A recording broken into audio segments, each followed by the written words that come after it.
Good evening. With your CIGTV news update, I'm Jamie Hicks in for Donna Bush. In today's top story, election season is in full swing.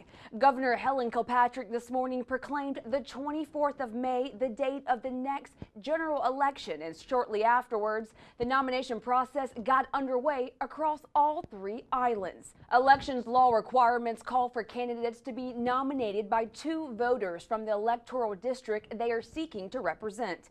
Election staffs were on hand in each district to accept the nominations and an accompanying cash deposit. There was also police present at each of the 19 stations. And at the close of the nominations process, 63 candidates have been put forward. Election staff will next review the nominations to ensure that all persons met the legal criteria to qualify as a candidate. And check out GIS's Twitter and Facebook pages for more details of nominated candidates. And stay tuned in the days to come for news on the final list of confirmed candidates. And in other news, Cayman Islands officials sat down with representatives from a neighboring British overseas territory last week to discuss matters related to immigration services and border security. Senior officials held talks with visiting representatives from the Turks and Caicos Islands last Thursday and Friday, and during the visit, TCI representatives met with Her Excellency the Governor Helen Kilpatrick, Premier Alden McLaughlin, Deputy Governor Franz Manderson, and executives from the Ministry of Home Affairs and the Department of Immigration. The TCI delegation consisted of Deputy Premier and Minister of Border Control and Employment, Honorable Sean Astwood, Permanent Secretary of Border Control and Labor, Ms. Clara Gardner, and the Head of Secretariat, Ms. Sonara John.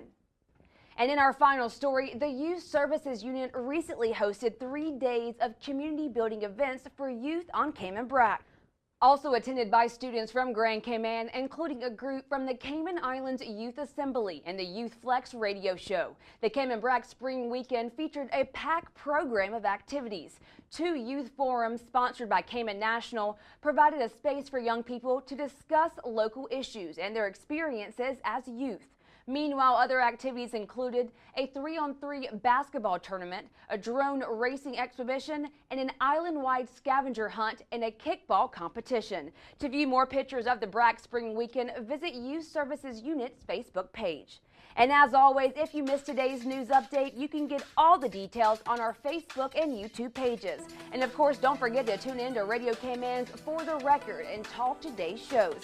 For now, I'm Jamie Hicks. Good night and thanks for watching.